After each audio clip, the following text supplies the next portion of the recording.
It's a really common thing that I have to face actually, and it happens with most of the people that I coach at any given time. And that is where they come to me and they say that they've got a relationship breakdown of some description. There's someone in their organisation, it might be in their senior team, it might be a divisional colleague, that they're just not connecting with, they're just not having a strong relationship with. And the blockage that is created is causing issues within the team or within the business. Now, immediately when they ask me about what needs to be done, their first thoughts are, how can we fix the other person? How can we get the other person to change their behaviour? Now, quite obviously, the other person's not sitting in front of me, and so that's not something that's actually going to happen with me directly or someone directly from this conversation changing that. So what became very clear to me right from the very beginning, and it's probably pretty obvious, is that if this relationship's going to change, if the other person's behaviour is going to change, then it's going to start with the person that's sitting directly opposite me. That's the person that's got to change behaviour.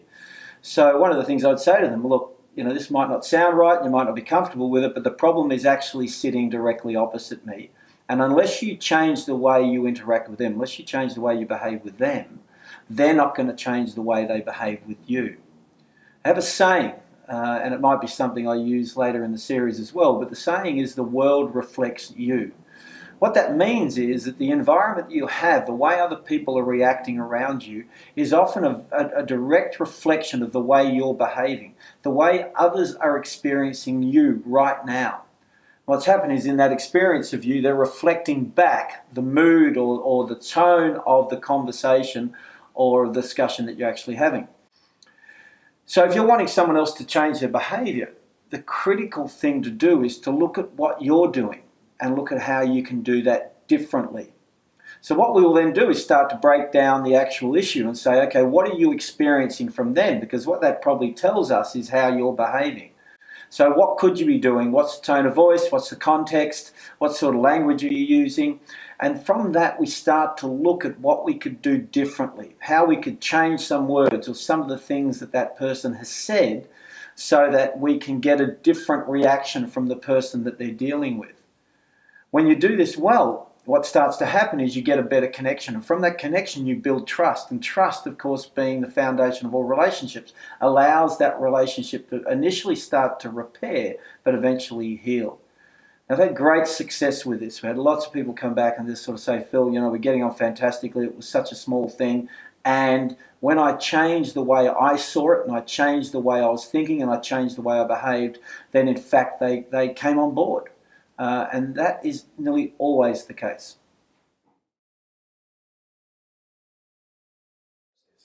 It was really interesting, and this is not one that's isolated. It's happened a few times. I was working with an executive of an organisation and coaching them, and I'd worked with the executive team, so I knew the other executive. And this exec said to me, Phil, I've lost the complete trust and respect of one of my colleagues around the executive team. And, I find it very difficult to work with them now. I am not having my communication, my one-on-one meetings with them. I find it difficult to listen to them when they talk around the table. So, the relationship I can see is starting to sour. But you know what? I've really lost respect for them.